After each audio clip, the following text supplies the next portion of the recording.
top management can convince lower and middle management that lean is important and that this is an entire journey that's going to last a long time by several different ways. The first thing is that Art Byrne, the former CEO of Wiremold, he once said that the CEO should be a lean zealot. In other words, they should be zealous about promoting Kaizen throughout the organization. Now, he also said that the dissenters will be the people who are, let's say, middle and senior managers. In a way, they have built up their kingdoms, their fiefdoms.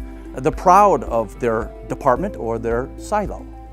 And now, in a lean transformation, we're saying, those silos must be broken down. We need to do something different. We need to become more process-focused, more value stream-focused, and that requires big changes.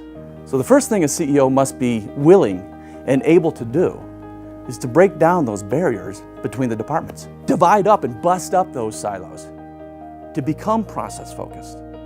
And he has to understand, or she has to understand, that there will be that resistance that exists, and they have to be prepared for that.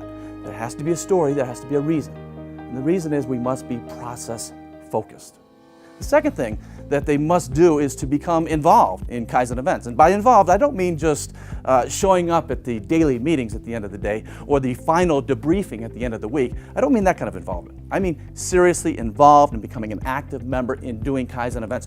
Perhaps 3 to 4 Kaizen events a year per top manager. That's a lot, that's a big commitment, but hey, aren't you sending the message when you're that involved? And you want the CEO and the top managers to be actively involved, not as a leader or a facilitator, but as an active, ongoing team member, a doer, just like any operator or technician. Now, the third thing I think that's really important is that a CEO and top management need to learn how to do a proper Gemba walk from someone who's very experienced and knowledgeable. And they need to learn how to properly coach. Well, I think many people do think they're good coaches, but a lot of times we're not really good coaching and we don't know what it means.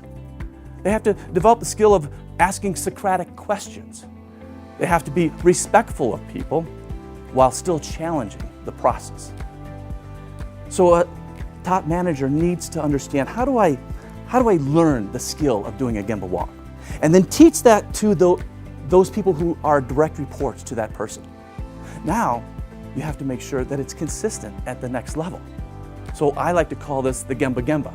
In other words, the CEO should do a Gemba walk as he or she is watching his or her direct reports doing a Gemba walk properly and making sure that they're properly coaching, they're asking questions Socratically, they're being respectful of people, and they're making sure that people know the story and we can see the picture, we can see the process.